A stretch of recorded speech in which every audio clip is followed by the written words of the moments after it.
BJP ప్రభుత్వం హిందుత్వం, మతము, మంచితనము, సమాజ సేవ, ధర్మాన్ని రక్షించాలి, ధర్మం మనం రక్షిస్తుంది అనే అంటే రాజ్యాంగం కూడా కాదు, భగవద్గీతనే ఇక్కడ ఇంపార్టెంట్.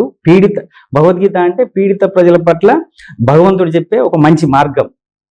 అలాంటి బీజేపీ ప్రభుత్వం, అలాంటి గ్రంథాన్ని నమ్మే బీజేపీ ప్రభుత్వం ఒక మారణకాండ ఆపరేషన్ ఖగార్ అని నిర్వహించి ఏం సాధించింది అంటే మీరేమంటారు? అసలు ఆపరేషన్ ఖగార్ అంటే దాని అర్థం అంతిమ యుద్ధం. ఎవరు మీరు చేస్తున్నారు అంతిమ యుద్ధం అంటే? కొమరం భీం రామ్జీ గోండు నుంచి మొదలు పెడితే ఈ దేశంలో తెబాగాలు, ముండాలు, బీర్సా ముండా లాంటి వాళ్ళ నాయకత్వంలో ముండాస్, అనేక జాతులు తమ అస్తిత్వం కోసం, తమ హక్కుల కోసం, అడవి మీద హక్కు కోసం పోరాడారు. ఆ పోరాటాల పరంపరతో సాధించుకున్నవే 170 యాక్ట్ కావచ్చు, 5th షెడ్యూల్ కావచ్చు, 6th షెడ్యూల్ కావచ్చు.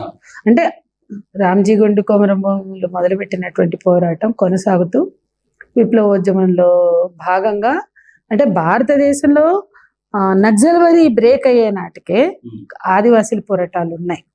మనం విప్లవోద్యమంగా చెప్పుకునేది 1967 తర్వాత వచ్చిన నక్సల్బరీ. దాని ముందు తెలంగాణ సాయుధ పోరాటం. తెలంగాణ సాయుధ పోరాటం ఇక్కడ ఖచ్చితంగా 10 లక్షల ఎకరాల భూమిని పంచింది. ఏ పోరాటాలు కూడా భూమిని అంత పెద్ద ఎత్తున పంచలేదు. ఆ తర్వాత ఆదివాసీ పోరాటాలు భూమి మీద హక్కుని, అడవి మీద హక్కుని కల్పించాయి.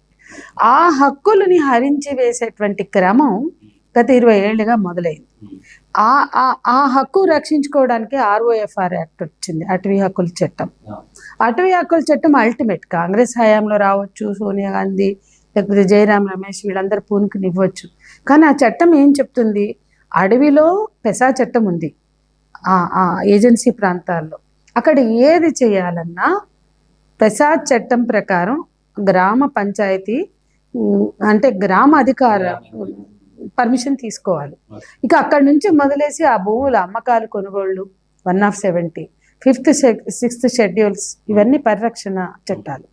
వీటన్నిటిని వైలేట్ చేయాలి అంటే ఈ దేశంలో ఒక యుద్ధం జరగాలి. ఆ యుద్ధం అంటే ఆ రోజు రామ్జీ గోండు, కొమరం భీము బ్రిటిష్ వాళ్ళకి వ్యతిరేకంగా పోరాడారు. ఇందాక నేను అందుకే స్టార్టింగ్ ఆ పాయింట్ చెప్పాను. ఆ రోజు బ్రిటిష్ వాడు వలస పాలకులుగా ఈ దేశ ప్రజల హక్కుల్ని హరించి వనరుల మీద దోపిడీ చేశారు.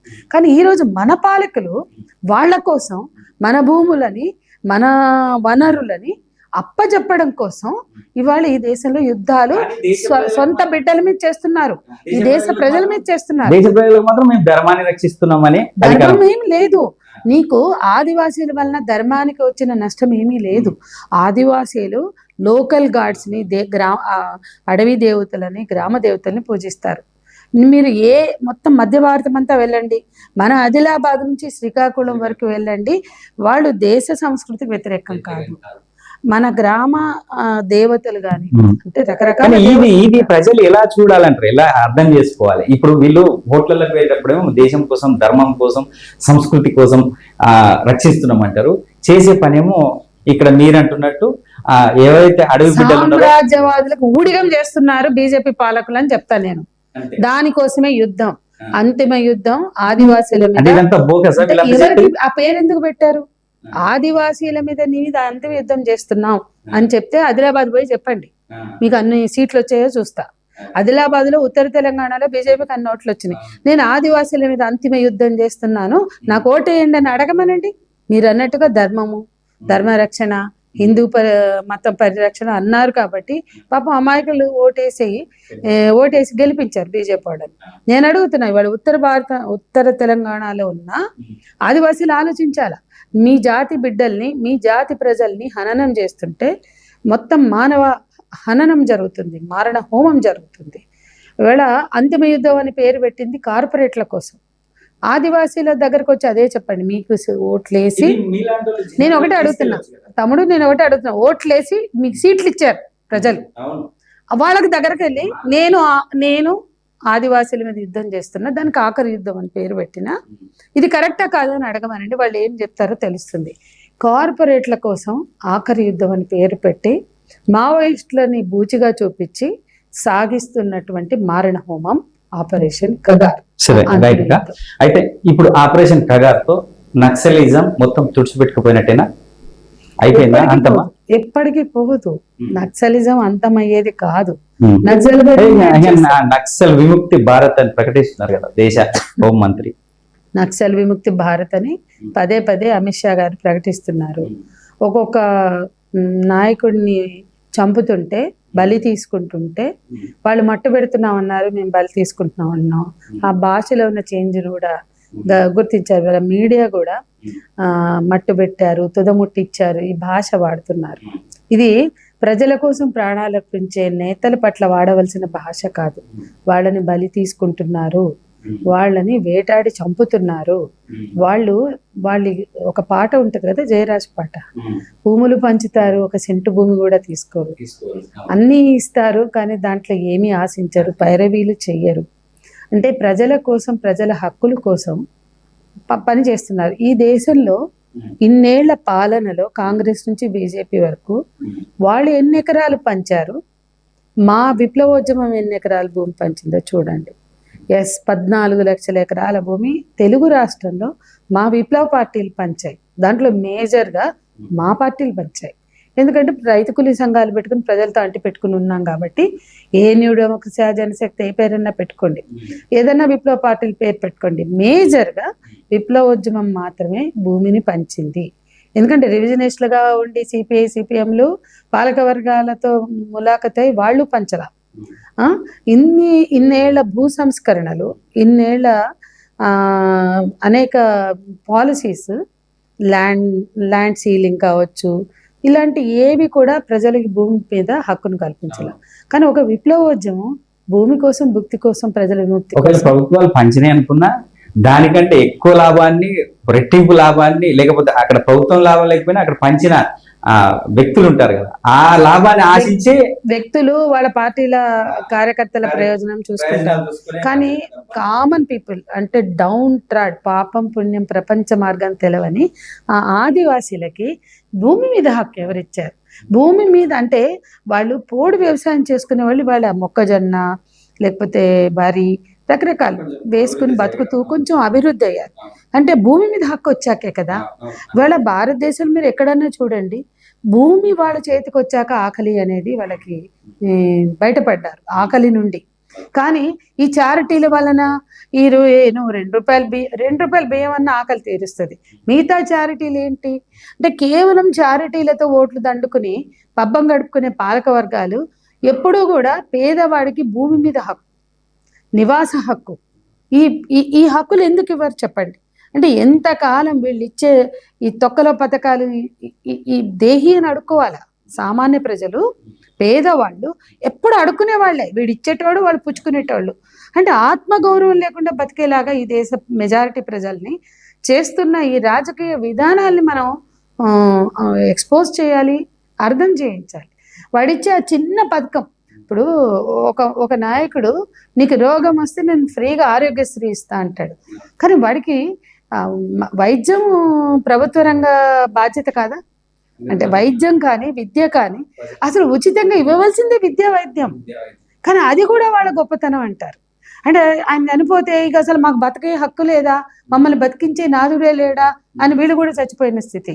అంటే పాలకులు వీళ్ళకి తిండి పెట్టాలన్నా, వీళ్ళు చదువుకోవాలన్నా, వీళ్ళకి వైద్యం అందించాలన్నా అది మా మెహర్బానీ అన్నట్లుగా చూసేటువంటి స్థితి ఏదైతే ఉందో అది రాజ్యాంగానికి విరుద్ధం. అంటే మనం మన రాజ్యాంగాన్ని ఎన్నిసార్లు వైలేట్ చేస్తున్నాం చూడండి. అది రాజ్యాంగ విరుద్ధమైనటువంటిది. ఈ రోజుకి కూడా ఉచితాలన్నీ కూడా కేవలం ఓటు బ్యాంకు పథకాలే. చేయవలసినటువంటి కాంక్రీట్గా ప్రైవేట్ ఎడ్యుకేషన్ వచ్చింది, ఎల్కేజీ కూడా లక్షల ఫీజులు వచ్చినాయి.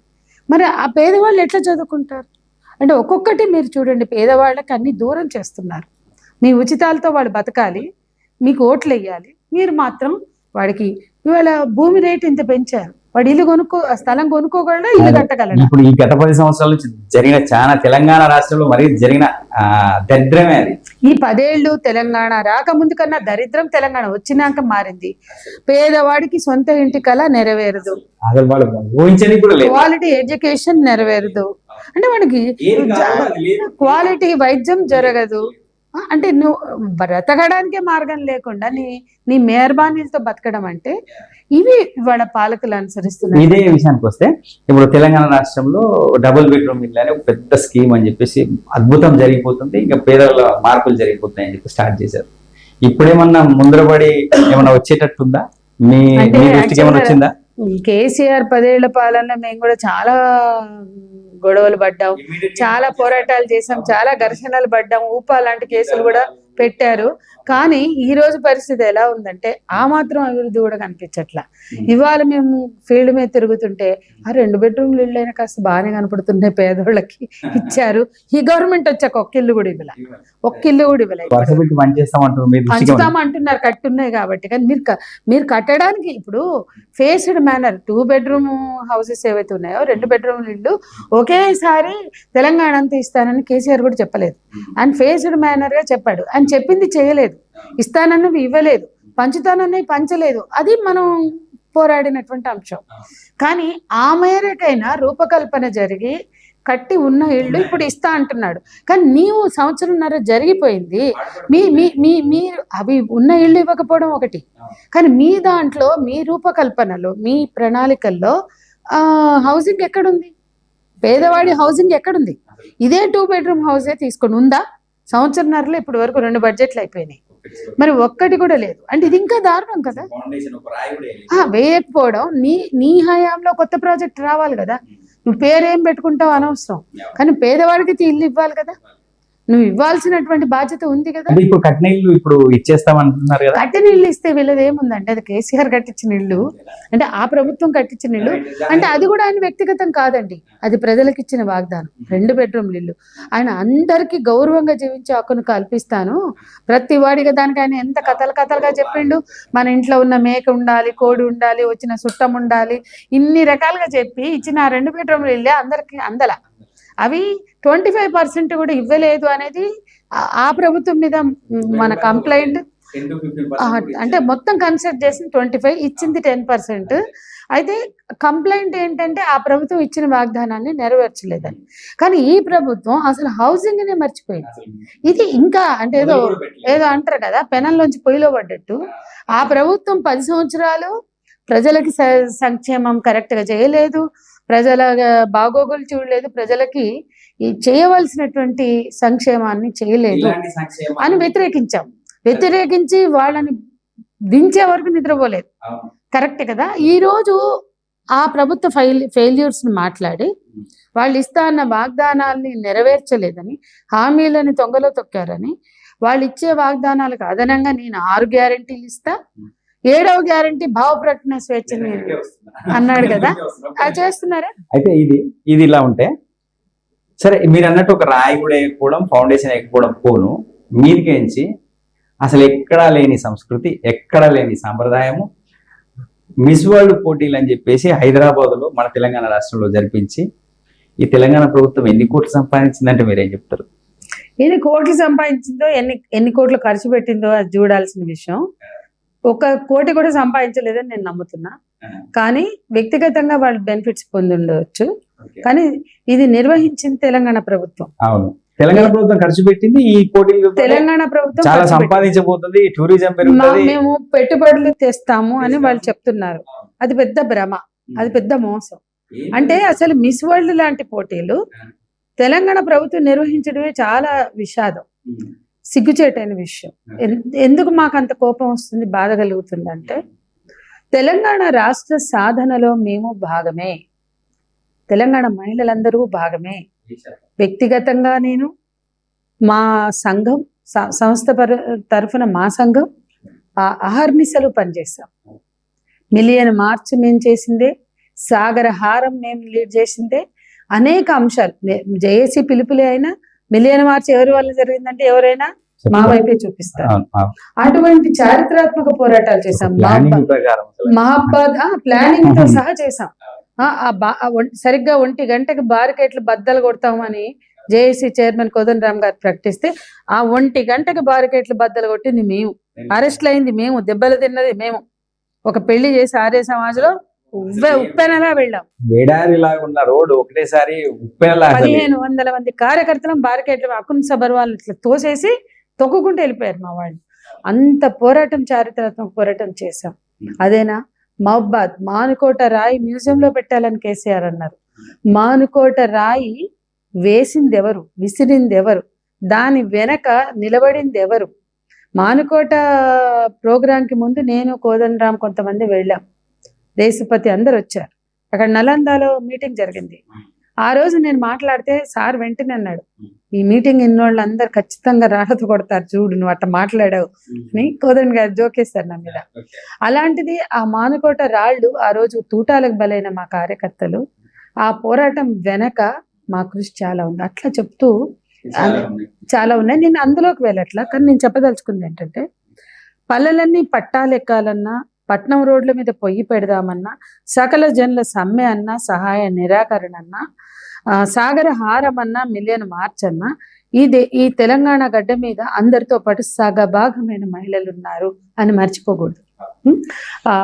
ఒక ఆర్టీసీ పయ్య తిరగలేదు 3 నెలలు, ఒక బొగ్గు పిల్ల వెళ్ళలేదు, సెగ ఢిల్లీకి తాకింది అంటే ఆ కుటుంబాల్లో కేంద్రం తాకిందంటే ఆ కుటుంబాల్లో మహిళల సంగతి ఏంటి, పిల్లల సంగతి ఏంటి?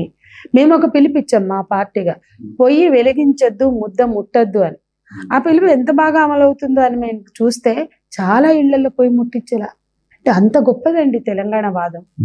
అలాంటి తెలంగాణలో నేనేం చెప్పదలుచుకున్నానంటే అటువంటి భాగస్వామ్యం తెలంగాణ మహిళలకు ఉంది అంటే తెలంగాణ మహిళల ఆకాంక్షలు తెలంగాణ రాష్ట్ర సాధనలో ఇమిడి ఉన్నాయి.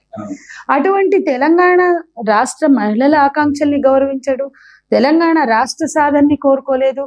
తెలంగాణ రాష్ట్ర సాధన కోసం ఉద్యమం జరిగిన రోజు 1200 మంది బిడ్డల త్యాగాలతో, తల్లుల గర్భశోకాలతో పోరాటం సాగిన రోజు ఈయన సీమాంధ్ర తొత్తుగా ఉన్నాడు. ఈనాటి ముఖ్యమంత్రి ఈయన సీమాంధ్ర పాలకులకి తొత్తుగా ఉండి సమైక్యవాదం వినిపించి ఇక్కడ సెటిల్మెంట్లు చేసుకుంటూ ఉన్నాడు. మరి ఆయనకేం తెలుసు తెలంగాణ మహిళల ఆకాంక్షలు? అందుకే తెలంగాణ మహిళలు వద్దంటున్నా ఆ మహిళల ప్రతినిధులుగా మేము, మా మహిళా సంఘాలన్నీ కూడా మిస్ వరల్డ్ పోటీలు తెలంగాణ ప్రభుత్వం నిర్వహించడానికి వీల్లేదు అని చెప్పిన బేఖాతరు చేసి తెలంగాణ పరువుని అంతర్జాతీయంగా తీసేలా ఆ పోటీల్ని నిర్వహించింది తెలంగాణ ప్రభుత్వం. ఇది స్పష్టం. కోట్లు సంపాదించమంటున్నారు మేడం, కోట్ల పెట్టుబడులు తెస్తామన్నారు. కోట్లు ఎవరు సంపాదించారో అది లెక్క తేల్చాల్సింది. ఎక్కడా లేదండి. ఇప్పుడు ముంబై గత సంవత్సరం ఆర్ఎస్ఎస్ హెడ్ క్వార్టర్ నాగ్పూర్ లో ఉండగా ముంబై, ఒకప్పుడు శివసేన ఇప్పుడు బీజేపీ ప్రభుత్వాలు గత సంవత్సరం 2024 మిస్ వరల్డ్ నిర్వహించాయి 71 ఎడిషన్.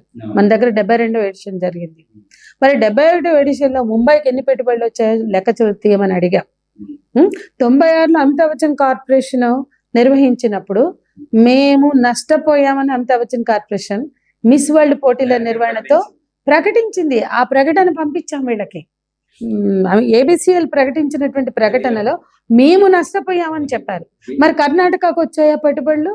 అంటే భారతదేశంలో 3 జరిగాయి. ఈ 3 పోనీ ఇప్పుడు వదిలే 2 జరిగాయి. గత సంవత్సరం ముంబై, 96లో కర్ణాటక. బెంగళూరుకి వచ్చాయా, ముంబైకి వచ్చాయా మనకు రావడానికి? ఆయన తెలుసుకోవాలి కదా. బెంగళూరుకి ఎన్ని పెట్టుబడులు వచ్చినాయి, బెంగళూరుకి ఎన్ని పెట్టుబడులు వచ్చినాయి, ముంబైకి పోయి లాస్ట్ ఇయరే కదా. ఇక్కడ చూడండి, ఈ బీజేపీ, ఆర్ఎస్ఎస్, విశ్వ హిందూ పరిషత్, బజరంగ్ దళ్ ఎవరు మాట్లాడారు? మీడియా వాళ్ళు వెళ్ళి మీరు ఏం మాట్లాడారంటే మాకు పైనుంచి ఆర్డర్స్ అంట. అంటే నేనేం చెప్తున్నానంటే, మీరు మొదటి ప్రశ్న మళ్ళీ గుర్తు చేస్తున్నా, సామ్రాజ్యవాదంతో లాలూచి పడేది ఈ దేశంలో మతం, మత పాలకులు, మతాన్ని అడ్డం పెట్టుకుని పాలిస్తున్నటువంటి పాలక వర్గాలు. సామ్రాజ్యవాదులు ఎప్పుడూ కూడా మతంతో కాన్ఫ్రంట్ అవ్వరు. మతం ఎప్పుడు సామ్రాజ్యవాదంతో, పెట్టుబడిదారి విధానంతో కాన్ఫ్రంట్ కాదు. ఫర్ ఎగ్జాంపుల్ ఇవాళ ఈలన్ మస్క్, ట్రంప్ అక్కడ రీప్రొడక్టివ్ రైట్స్ పోరాడి సాధించుకున్నారు మహిళలు. ఇప్పుడు ఎందుకంటే కట్టర్ క్రిస్టియానిటీ అబార్షన్ ఒప్పుకోదు కాబట్టి అబార్షన్ హక్కును తీసిపడేశారు. ఇప్పుడు అంటే మతము పెట్టుబడిదారీ విధానంతో ఎట్లా జతగడుతుంది, పెట్టుబడిదారీ విధానం మతంతో ఎట్లా లాలూచి పడుతుంది అనడానికి ఇప్పుడు అమెరికాలో జరుగుతున్న డెవలప్మెంట్స్. అంటే అక్కడ పెట్టుబడిదారీ విధానం ఫ్రీ సెక్స్ చెప్తుంది, అన్ని 16 ఏళ్లకి స్వేచ్ఛ ఉండాలంటది. అంటే 16 ఏళ్ళకి స్వేచ్ఛ ఉన్నప్పుడు కడుపు రాదా? మరి కడుపు ఆ 16 ఏళ్ళ అమ్మాయి మొయ్యాలి అని చెప్పడం అంటే అది స్త్రీల మీద దాడే కదా, ఆ స్త్రీల శరీరాల మీద 16 ఏళ్ళ అమ్మాయి తల్లి అవ్వాలా? దానికి వచ్చింది అనుకో, నువ్వు ఇచ్చే స్వేచ్ఛ అటువంటిది, మార్కెట్ స్వేచ్ఛ. అంటే మార్కెట్ స్వేచ్ఛని పెంపొందిస్తారు. అందుకే చూడండి, బీజేపీ పాలిత రాష్ట్రాల్లో పబ్బులు ఏమైనా ఆపారా? పబ్బులు ఏమైనా తీసేశారా? అంటే ఉదాహరణకు నేను చెప్తున్నా, అంటే పెట్టుబడిదారి కల్చర్ని, అది మిస్ వరల్డ్ వరకు కూడా. మిస్ వరల్డ్ ఏంటండి, ఎక్కడైతే మార్కెట్ల విస్తరణ అవసరమో అక్కడ కిరీటాలు పెడతారు. నేను మన తెలంగాణలో పోటీలు పెట్టేటప్పుడే చెప్పా, ఈ కిరీటాలు ఏ అభివృద్ధి చెందిన దేశాలకు పెట్టరు. ఎక్కడ మార్కెట్ విస్తరణ అవసరమో, ఎక్కడ అమ్మకాలు పెంచుకోవాలో అక్కడ మాత్రమే ఆ దేశాలకే పెడతారు అని నేను బిగినింగ్ లోనే చెప్పాను, ఆర్టికల్ కూడా రాశాను. ఇవాళ ఏం పెట్టారు చూడండి, ఎవరికి పెట్టారు? ఇథియోపియాకి, థాయిలాండ్కి, ఎవరికి పెట్టారు చూడండి. అక్కడ మార్కెట్ పెరుగుతుంది. అదే మరి ఇప్పటి వరకు ఇంగ్లాండ్ లో ఇవాళ పాప ఇంగ్లీష్ మహిళే బ్రిటన్ మహిళ తిరస్కరించి వెళ్ళిపోయింది. అంటే ఐ మీన్ బాయ్కాట్ చేసి వెళ్ళిపోయింది. ఆమె పాయింట్ అవుట్ చేసింది, ఏంటి సెల్ఫీలు దిగమని. వాళ్ళు అంటే ఇదంతా మిస్ వరల్డ్ పోటీలు జరిగింది వీళ్ళ నేత్రానందం కోసమే అంటారా? వీళ్ళ నేత్రానందం, వీళ్ళ సునకానందం, వీళ్ళు సొల్లు గార్చుకోవడానికి, వీళ్ళు సొంగ గార్చుకోవడానికి. ఎవరైతే స్పాన్సర్స్, మీరు ఒకటి అడిగారు ఇందాక పెట్టుబడుల గురించి, ఈ 57 కోట్లు 54 కోట్లు ఖర్చని అంచనా వేస్తే 27 కోట్లు తెలంగాణ ప్రభుత్వం భరిస్తుంది. 27 కోట్లు మిస్ వరల్డ్ సంస్థ ఇవ్వాలి అంటే దానికి అగ్రిమెంట్కి అంగీకరించి జూలియా మోర్లీ వాళ్ళు 27 కోట్లు రిలీజ్ చేశారు. ఇక మన తెలంగాణ ప్రభుత్వం 5 కోట్లు ఇనిషియల్ గా ఇచ్చింది, మిగతా 22 కోట్లు ఉన్నాయి మన వాటా. దానికి స్పాన్సర్స్ ని వెతికారు. ఆ స్పాన్సర్స్ అందరికి ఇచ్చిన హామీ ఏంటంటే ఎంటర్టైన్మెంట్. మీకు ఈ అందాల రాణులతో, ఈ అందగత్తెలతో చాలా ఎంటర్టైన్మెంట్ కల్పిస్తామని. అందులో భాగంగానే డిజైన్ జరిగింది మొత్తం. దీని రూపకల్పన అంతా కూడా, డిజైనింగ్ అంతా కూడా, ఆ చౌముల్లా పాలస్ కానీ, ఆ నైట్ డిన్నర్స్ కానీ, క్యాండిల్ లైట్ డిన్నర్లు కానీ, రకరకాల ఈవెంట్స్ రూపొందించారు. హోటల్స్ లో, బయట రిసార్ట్స్ లో. ఇవన్నీ కూడా ఎందుకు చేయాల్సి వచ్చింది? తెలంగాణ సంస్కృతి ఏంది మేడం, అసలు ఏం జరుగుతుంది అసలు ఇట్లాంటివి? మేము అదే అడిగాం. నువ్వు బతుకమ్మలు చేయి, మేమేమంటలేము. బతుకమ్మ పండుగలు చేస్తున్నారు, బోనాల జాతరలు చేస్తుండ్రు, సమ్మక్క సారక్క జాతరలు చేస్తుండ్రు. ఎన్నడూ మేము మాట్లాడలేదు. మేము నమ్ముతామా నమ్మా పక్కకు పెట్టండి. ఈ దేశ ప్రజలని, ఈ దేశ సంస్కృతిని ఓన్ చేసే వ్యక్తులుగా బతుకమ్మలో భాగమయ్యాము, బోనాల్లో భాగమయ్యాము, జాతరలలో, వీటన్నిట్లలో. ఇప్పుడు నాగోబా జాతర నుంచి మన సమ్మక్క సారక్క జాతర వరకు వీటిని మేము వ్యతిరేకించిన చరిత్ర మాకు లేదు. కానీ మిస్ వరల్డ్ని మేము ఎందుకు వ్యతిరేకించాం అంటే, అది కార్పొరేట్ల ప్రయోజనాల కోసం, కార్పొరేట్ల విస్తరణ కోసం జరుగుతున్నటువంటి పోటీలు. అది ప్రూవ్డ్ ప్రపంచంలో ఇప్పటికీ. దాన్ని మీరెందుకు పోసుకుంటారు? తెలంగాణ ప్రజలకు ఒక సంస్కృతి, తెలంగాణ మహిళలకి కొన్ని ఆకాంక్షలు ఉన్నాయి. ఇవాళ గత పాలకులు, అంటే మీరు ఎక్కడైనా చూడండి, తెలంగాణ రాకముందున్న పరిరక్షణ కూడా ఇవాళ లేదు. అది ల్యాండే కావచ్చు, విధానాలే కావచ్చు, ఏదైనా చూడొచ్చు. ఇప్పుడు మీరు తెలంగాణ ప్రభుత్వం రాకముందున్న ఉపాధి, మహిళల ఉపాధి, డ్వాక్రా గ్రూపులు ఉన్నాయి, సెల్ఫ్ హెల్ప్ గ్రూప్స్ ఉన్నాయి. ఈ సెల్ఫ్ హెల్ప్ గ్రూప్స్ తయారు చేసే వస్తువులు అమ్మడానికి వాళ్ళు సీమాంధ్ర పాలకులే కావచ్చు, వాళ్ళు కాంగ్రెస్ తెలుగుదేశం అని పక్కన పెట్టండి. ఆ సీమాంధ్ర పాలకుల పాలనలో డ్వాక్రా బజార్లు నడిచాయి. ఒక సిస్టమ్ నడిచింది. డ్వాక్రా బజార్లు నడిచాయి. జిల్లాకి డ్వాక్రా బజార్లు. జిల్లా కలెక్టరేట్లలో, మీరు ఏ జిల్లా కలెక్టరేట్ కన్నా వెళ్ళండి, అక్కడ డ్వాక్రా బజార్లు సెపరేట్ గా షాపులు కట్టుంటాయి. పెద్ద అంటే చాలా సంస్థల్ని కూడా అప్పచెప్పడం వల్ల విలేజ్ లెవెల్లో కొన్ని సంస్థలు తీసుకు అప్పచెప్పారు. నీకు ఖాదీ ఉపాధి గాని, గ్రామీణ ఉపాధి గాని, మహిళల ఉపాధి గాని, గ్రామీణ ఉపాధి కంప్లీట్ గా వాళ్ళే. అంటే వీళ్ళకి మార్కెటింగ్ గ్యారంటీ ఆ ప్రభుత్వాలు కల్పించాయి. 10 ఏళ్ల కేసీఆర్ ప్రభుత్వము కల్పించలేదు. ఇప్పుడు వచ్చిన రేవంత్ అసలే లేదు. ఇవన్నీ ఎవరి కోసం? నీకు మహిళల మీద ప్రేమ ఉంటే మిస్ వరల్డ్ పోటీలు పెట్టే బదులు మహిళలు తయారు చేసే ఇవాళ 1,00,000కు పైగా ఉన్న గ్రూపులు ఏవైతే ఉన్నాయో వాళ్ళు తయారు చేసే వస్తువులకి గ్యారంటీ కల్పించండి, ఉపాధి హామీ కల్పించండి. అంటే అంటున్నారు కదా, ఏముంది మీ దగ్గర ఉన్న నక్ష, మీ దగ్గర ఉన్న రోడ్ మ్యాప్ ఏంటి, మీ దగ్గర ఉన్న రోడ్ మ్యాప్ ఏంటి? ఇంకోటి, ఇవాళ మహిళల ఉపాధి గతం కన్నా తగ్గింది అని సర్వేలు చెప్తున్నాయి. 36% స్త్రీ ఆధారిత కుటుంబాలు పెరిగాయని సర్వేలు చెప్తున్నాయి. స్త్రీల ఉన్న ఉపాధిని తీసిపడేసి డ్వాక్రా బజార్లు లేవు, తరుణి బజార్లు బంద్ అయిపోయినాయి 10 ఏళ్ళుగా. అంతెందుకండి, 2012 వైలెన్స్ అగైన్స్ ఉమెన్, మహిళల మీద పెరుగుతున్న హింసలు రివ్యూ సమావేశం 12 తర్వాత ఇప్పటి వరకు జరగలేదు. కిరణ్ కుమార్ రెడ్డి గారి హయాంలో జరిగిన మీటింగే లాస్ట్ 2012. స్వరాష్ట్రంలో పోరాడి సాధించుకున్న స్వరాష్ట్రం. ఇక వాళ్ళు పోయినరు, వాళ్ళు చేయలేదు, వాళ్ళు మోసం చేసిండ్రు, అన్యాయం చేసిండ్రు, అభివృద్ధి చేయలేదు, నేను చేస్తాను 6 గ్యారెంటీలు ఇచ్చి 7వ గ్యారెంటీ ఇచ్చి వచ్చిన ఈయన అసలు మొన్న మిస్ వరల్డ్ పోటీలు మీరు చేసుకున్నారు, మేము ముందే చెప్తున్నాం. అంటే ఇప్పుడు ఈ తెలంగాణ రాష్ట్రంలో ఈ మిస్ వరల్డ్ పోటీలతో ఈయన ముఖ చిత్రమైన టర్న్ ఏంది అనేది అర్థమై ఉంటుందా? జనంకి అర్థం కావాలనే మా ఈ పోరాటం అండి. ఖచ్చితంగా జనం గమనించాలి, ఇది అభివృద్ధి, పెట్టుబడులు వస్తాయి, ఇది ఒక భ్రమ, ఇది ఒక అబద్ధం. మీ ఆనందం కోసం, మీ స్పాన్సర్ల ఆనందాల కోసం, మీ స్పాన్సర్ల ఎంటర్టైన్మెంట్ కోసం డిజైన్ చేసిన మిస్ వరల్డ్ ఇవాళ మిస్ ఇంగ్లాండ్ చెప్తుంది కదా, చాలా స్పష్టంగా ఆమె ఏం జరిగిందో చెప్పింది. ఇంకొకటి ఏంటంటే, ఇవాళ ఈ స్పాన్సర్స్ లేదా ఎవరి కోసం మీరు పాలన చేస్తున్నారు, మరి జనం దగ్గరికి వెళ్ళి అదే ఎందుకు చెప్పలేదు? 7వ గ్యారెంటీ ఇస్తా అన్నాడు కదా మిస్ వరల్డ్ పోటీలు, అప్పుడు మేము ముందు నుండి చెప్తున్నాం ఈ పోటీలు మేము ధిక్కరిస్తున్నాం, మేము వ్యతిరేకిస్తున్నామని. మేము బయట మా నిరసన వ్యక్తం చేస్తే మీకేంటి కష్టం?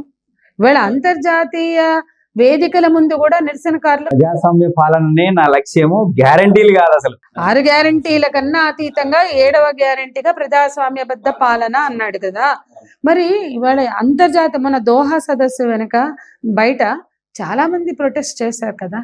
అంతర్జాతీయ ఒప్పందాలు, సమ్మిట్స్,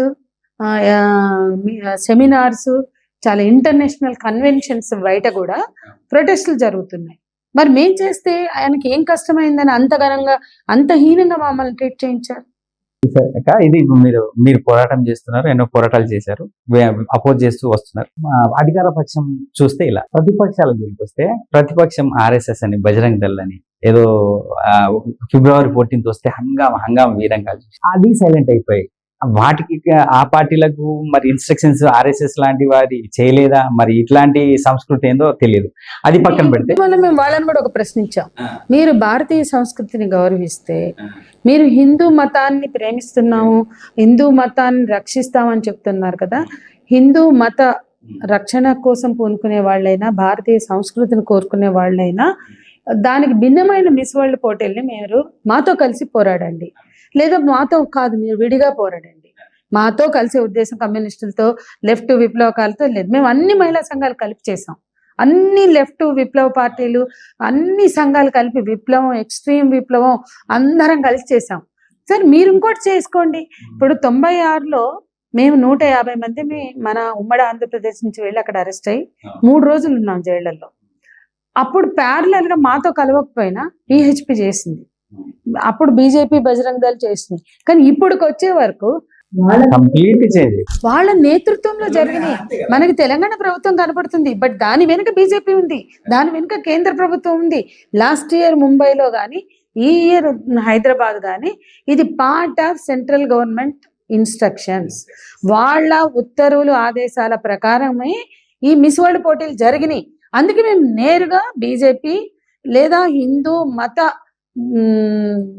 ప్రేమించే వాళ్ళు లేదా బిలీవర్స్ ఎవరైతే ఉన్నారో వాళ్ళని మేము ప్రశ్నిస్తున్నాం.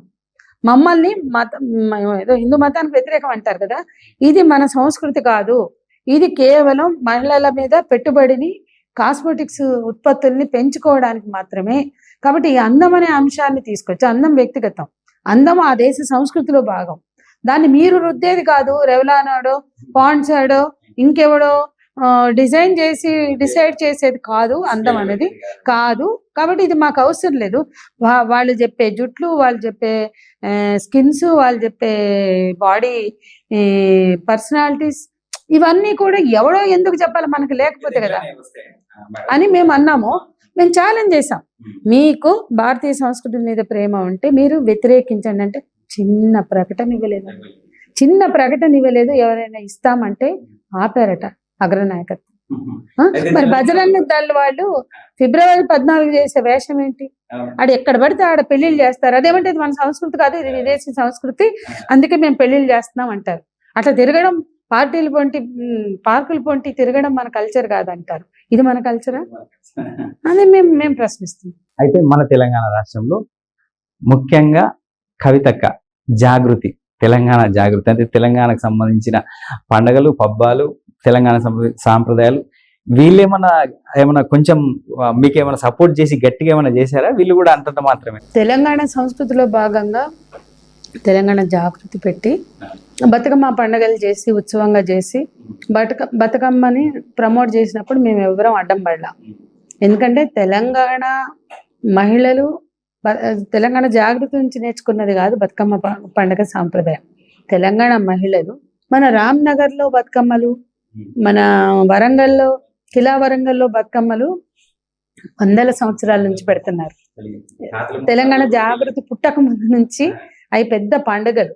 అంటే ఇట్లాంటి మిస్ వరల్డ్ పోటీలను కనీసం ఆమె ఇట్లా అపోజ్ చేస్తున్నట్టు, అదే ఆ ఊరి పండుగలు అవి, వాటిని తెలంగాణ సంస్కృతిలో భాగంగా ప్రమోట్ చేయడాన్ని మేము కూడా ఎప్పుడు కూడా వ్యతిరేకించలేదు, అంగీకరించాం, సంతోషించాం. ఎందుకంటే తెలంగాణ సంస్కృతిని ఇప్పుడు ఈ ఉద్యమం వచ్చాకే ఆస్ట్రేలియాలో, ఇంగ్లాండ్లో, అమెరికాలో కూడా తెలంగాణ బతుకమ్మ పండుగలు చేశారు. కాబట్టి అట్లా ఉంటే దాన్ని ఇన్ ప్రిన్సిపల్ ఎవరు కూడా వ్యతిరేకించాం. కానీ ఇవాళ మిస్ వరల్డ్ తెచ్చి మన మీద రుద్ది చేస్తున్నప్పుడు మరి ఆ తెలంగాణ జాగృతి అని పెట్టుకుని సంస్కృతి గురించి మాట్లాడే వాళ్ళు కూడా వ్యతిరేకించవలసిన బాధ్యత ఉంది. కానీ వాళ్ళు ఎవరు కూడా వ్యతిరేకించకపోవడం మరో విషయం.